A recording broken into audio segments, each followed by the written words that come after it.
So something a little interesting about these Jeeps, I'll get to it in just a bit here, but if you own one of these 4.0 Jeeps and you hear a ticking or a knocking noise, you can go through, change a whole bunch of stuff out, but chances are it's one of two things. Now what these Jeeps do is they have a thing with the where the piston skirts will actually kind of break away, and then you hear a lot of knocking noise in the cylinder wall, and that's pretty much curtains for the old motor if that happens.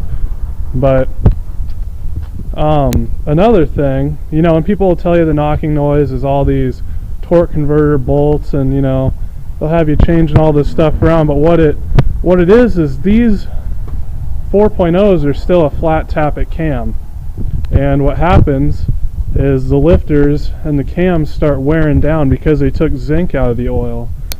So, and that's a pretty big problem. So what happens is then you get clearances that you shouldn't have in between your cam and your lifter, and you hear them tapping away, and eventually what's going to happen is you'll wear the bottom of your lifter all the way down, and then you'll lose oil pressure in that lifter, and that valve will quit opening entirely, and then it's pretty much curtains. It costs roughly $500 in just parts to get down and pull you have to replace the cam and all the lifters, so it takes a bit of work. So what you can do to prevent that, if you don't already have the tick, which I'll show you in a second because I have it, so I got to do it this summer, of course. Okay, so what you need to run in your oil is some of this stuff. Now it's called break-in lube, but you need to run it in every oil change because this stuff was specifically designed for flat tappet cams, and they took zinc out of the oil, unfortunately. So generally people only think of stuff like that with these old cars, but you also need them on these. So anyway, I'm gonna fire it up and you can hear exactly what it sounds like.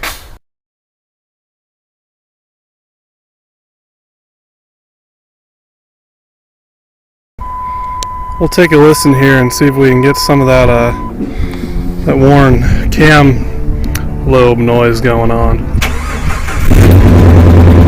Oh. And there's the sound.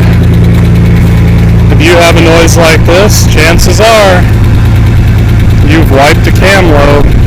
So that's just how it happens. Once you take some lift out of the cam, it's your valves get out of adjustment, and you get clearance in between your lifter and your cam, and you get this ticking noise. And it almost seems like you got a real nice cam, but you don't. You actually have missing cam lobe. So anyway, that's what she sounds like. So I'm going to blow this all apart this summer, change the camshaft out. So you gotta run zinc. This is what happens.